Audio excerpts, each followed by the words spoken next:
tout d'abord, nous tenons à saluer le fait que vous ayez apporté un début de réponse. Et donc ce débat n'a pas été vain, puisque vous avez entendu cette demande et vous l'avez portée auprès de l'exécutif.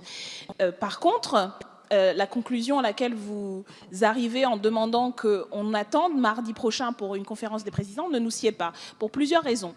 D'abord parce que, pour la bonne tenue de nos débats sur la révision constitutionnelle, nous sommes maintenant dans une situation, cela a été rappelé, nous avons encore la majorité des amendements à étudier, examiner, et il est clair que nous ne pourrons le faire, même si nous reprenions maintenant, dans les conditions qui sont prévues par l'agenda, c'est-à-dire même en siégeant samedi, dimanche. Là, on est clairement en dehors du temps prévu, et ne serait-ce que pour ça, la conférence des présidents devrait se réunir pour déterminer dans quel temps nous serons en mesure de terminer l'examen de ce texte. Donc la conférence des présidents devrait se réunir dès maintenant pour pouvoir réévaluer le temps nécessaire pour que nous puissions avoir des débats sur cette révision constitutionnelle dans de bonnes conditions. Donc nous renouvelons cette demande, je renouvelle au nom de mon groupe et de notre président, que la conférence des présidents soit immédiatement convoquée avec monsieur le ministre Castaner qui est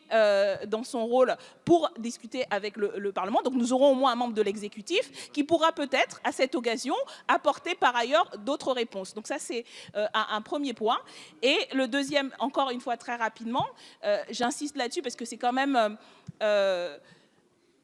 étonnant que la majorité, le groupe majoritaire aujourd'hui dans cette Assemblée ne dit rien depuis plusieurs heures que nous sommes sur ce débat et que nous n'avons pas aujourd'hui, à part votre voix, mais là vous êtes dans votre situation de président de l'Assemblée nationale, donc vous ne parlez pas au nom majoritaire, qu'on ne sache pas quel est l'état de la réflexion, est-ce qu'ils sont d'accord avec cette proposition, par exemple, de convoquer dès maintenant la conférence des présidents, parce que ça réglerait le problème. À partir du moment où tous les présidents sont d'accord, elle se fait.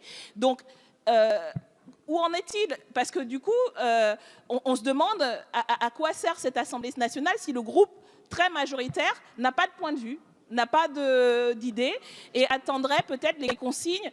Et je pense que ça décrédibilise, y compris pour la suite de nos débats, la sincérité des arguments qui seront apportés sur la révision constitutionnelle, sur l'engagement qui est pris de donner du pouvoir au Parlement, de ne pas restreindre les capacités individuelles et collectives des parlementaires. Et donc, nous, on attend aussi une réponse de la majorité là-dessus.